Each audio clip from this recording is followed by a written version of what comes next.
Hello everyone.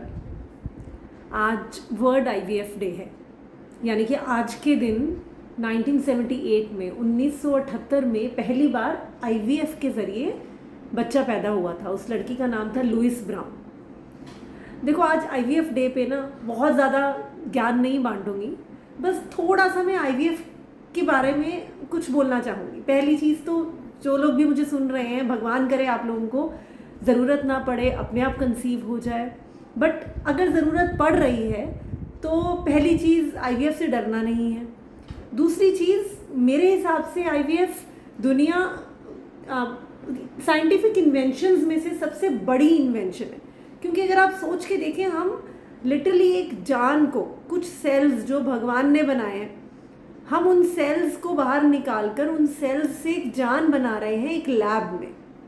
हम कोई washing machine, हम कोई चीज़ नहीं बना रहे हैं, हम कोई मटेरियल नहीं बना रहे हैं, हम बेडशीट नहीं बना रहे हैं, हम एक जान बना रहे हैं 5 दिन की लैब में, जिंदा, जो जिंदा रहती है वो जान। और उस जान को हम आपके शरीर में डालते हैं।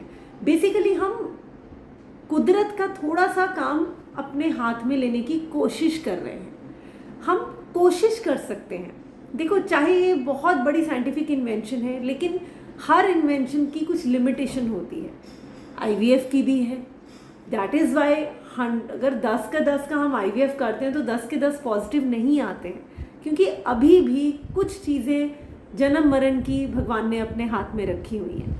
लेकिन जितना साइंस इसमें तरक्की कर रही है वो बहुत ही अच्छा है, बहुत ही ज़्यादा है।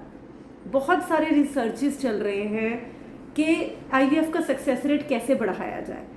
जब लुइस ब्राउन पैदा हुई थी 1978 में, तब फ्रीजिंग या ये वाले इंजेक्शंस जो आजकल यूज़ होते हैं, अल्ट्रासाउंड्स, लैप्रोस्कोपी, ये बहुत प्रिमिटिव थे। ये सब चीज़ें नहीं थी, ना के बराबर थी।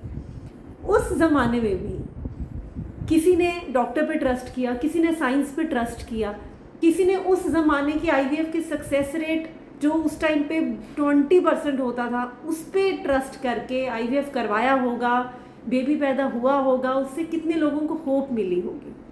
तो मुझे लगता है हम लाइफ में जो भी चीज़ें करते हैं सब होप पे ही डिपेंडेंट है।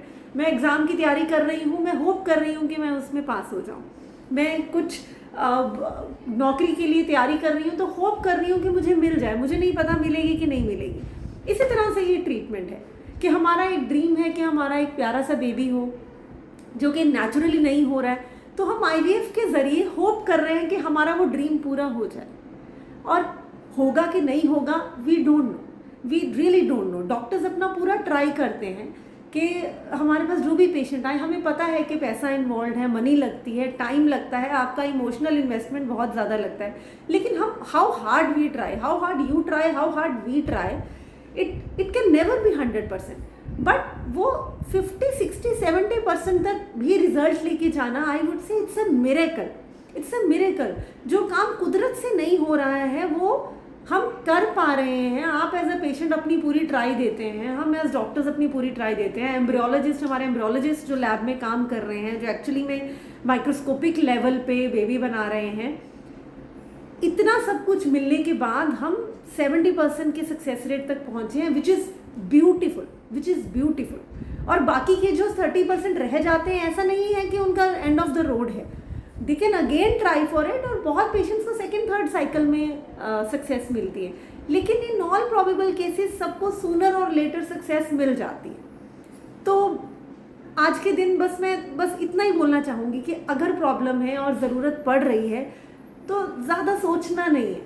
जहाँ भी, जिस भी सेंटर में, जिस भी डॉक्टर के पास आपका मन टिकता है, जिस डॉक्टर की आपको ट्रीटमेंट समझ में आती है, जो आपके थोड़ा घर के पास है, तो प्लीज़ गो फॉर इट। कुछ नहीं करेंगे तो 0% पे बैठेंगे, कुछ ट्राई करेंगे तभी रास्ते खुलेंगे।